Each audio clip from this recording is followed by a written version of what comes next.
Awesome. Hi, my name is Claire, and I'm the founder and CEO of Aunt Flow. So we make sure that everyone has access to tampons and pads, and we do that through a buy one, give one subscription box, as well as selling to companies so that they can offer free menstrual products in their bathrooms as well. Cool.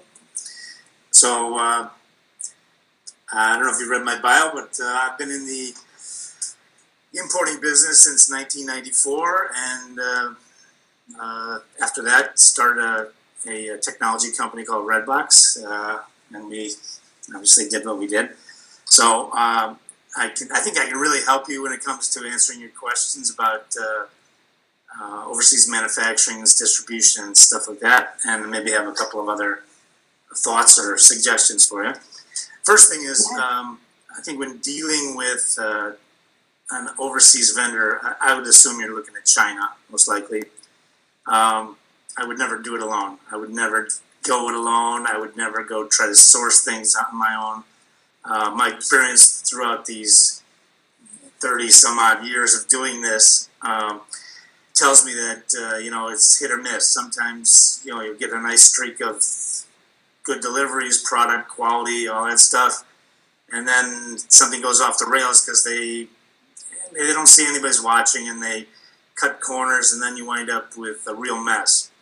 So I still have an office in Taipei that does sourcing for me for products in China, and they could definitely take this thing up for you and kind of help you source, locate, and do QC for you, freight forwarding, all that other stuff, so you can concentrate on the products here, and I want to get it out the door instead of, what is it going to cost? What's the quality? How do I ship it here? How do I clear customs? How do I get bonds and all that stuff? So they can pretty much do all that for you. So maybe if you want, we can talk offline if you have my contact info, and I can give you, I'll do an introduction with my agent in Taiwan, and he might be able to, I'm sure he'll be able to help you. It just depends on what you're looking for. Yeah, that's definitely helpful. Do you have any suggestions too for communicating, especially when we're on minimum order quantities? That's really what we're struggling with right now with that. And of course, we can discuss that offline as well. Yeah, well, it's you kind of got to tell them what you're doing up front. They have expectations of what the progression's going to be, and you may have to order more than you'd like to get things done.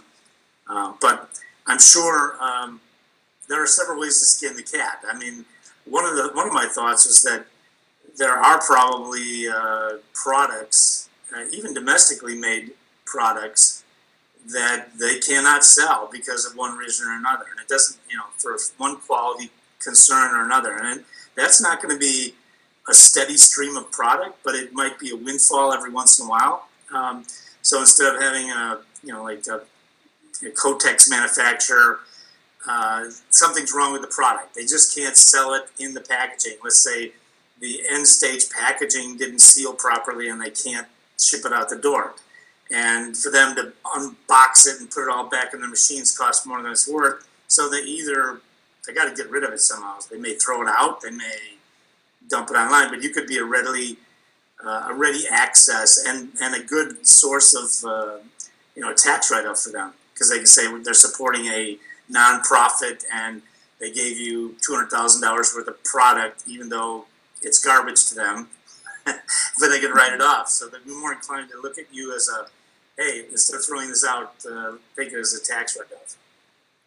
Great. Well, thank you so much for the suggestions. And I would love to have the connection with your person as well. Yeah, and he's been dealing with me since, early mid-'80s. And he speaks English fairly well, but he has a woman in his office who speaks English really well, like you and I, probably better, in fact, than I.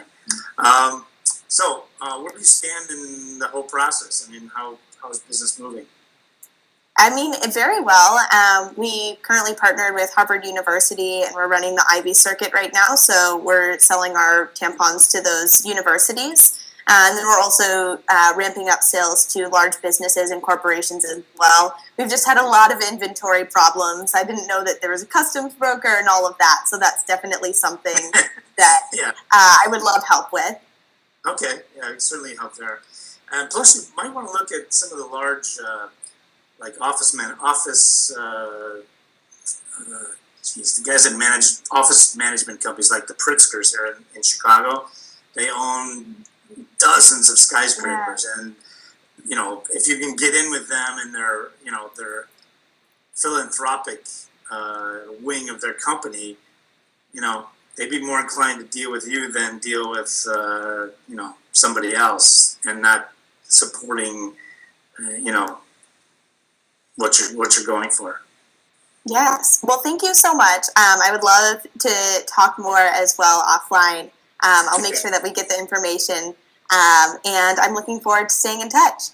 All right. So just I think you've LinkedIn me already. So just send me something. I'll send you my cell phone number, and we can talk. And then I'll send you and Mike Chu his name's Mike Chu. A basic some information, and then you can supply him with what you're looking for, what kind of quantities, what the growth potential might be, and we can go from there. Awesome. Thank you so much. Thank you.